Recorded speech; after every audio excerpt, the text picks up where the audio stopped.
что мы будем работать с любым.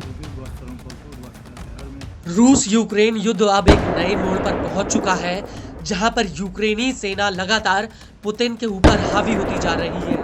वो इसलिए क्योंकि ऐसी उम्मीद थी कि ट्रंप की व्हाइट हाउस में वापसी के तुरंत बाद जेलेंस्की को पुतिन के सामने बातचीत के लिए बैठना पड़ेगा, लेकिन उससे पहले ही यूक्रेन ने रूस के कुर्स के भीतर घुसकर पूरी बाजी ही पलट दी।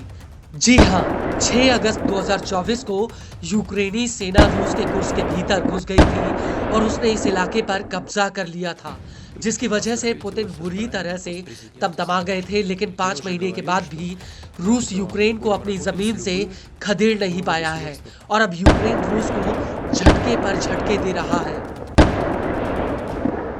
दरअसल रूसी न्यूज एजेंसी मॉस्को टाइम्स का कहना है कि यूक्रेनी सेना ने कुर्स के भीतर रूस के 2 दर्जन से ज्यादा सैनिकों को पकड़ लिया है। वहीं दूसरी तरफ इस हमले को लेकर यूक्रेनी सेना ने अपने बयान में कहा कि यूक्रेन के पैरा ट्रूपर सैनिकों ने कुर्स में 27 रूसी सैनिकों को पकड़ लिया है। पकड़े गए सैनिक रूस के अलग अलग इलाकों के हैं। इनमें कब्जे वाले क्रीमिया के भी सैनिक हैं। यूक्रेनी सेना का कहना है कि इन रूसी सैनिकों ने कठिन सैन्य हालातों में यूक्रेनी सेना के सामने हथियार डाल दिए और आत्मसमर्पण कर दिया, जिससे उनकी जान बच गई। यूक्रेनी सेना के मुताबिक हमने रूसी सैनिकों से कहा था कि वो अपने हथियार डाल दें, हम अंतर्राष्ट्रीय मानवीय कानूनों के तहत उनके साथ व्यवहार करेंगे।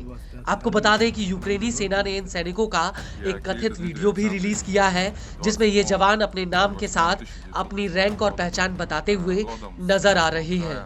बड़ी बात यह है कि 15 जनवरी 2025 को यूक्रेन की नेशनल गार्ड ने घोषणा की थी कि उसने डोनेट्स्क के टोर्टस्क इलाके में रूस के 23 सैनिकों को पकड़ा था।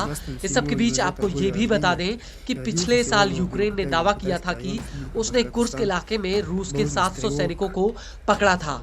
हालांकि इस कार्रवाई को लेकर यूक्रेन के राष्ट्रपति वोलोदिमीर जेलेंस्की का कहना है कि यह रूस के साथ हिसाब चुकता करने का एक तरीका है, जिससे पकड़े गए रूसी सैनिकों की यूक्रेनी सैनिकों की रिहाई के बदले सौदेबाजी की जा सके।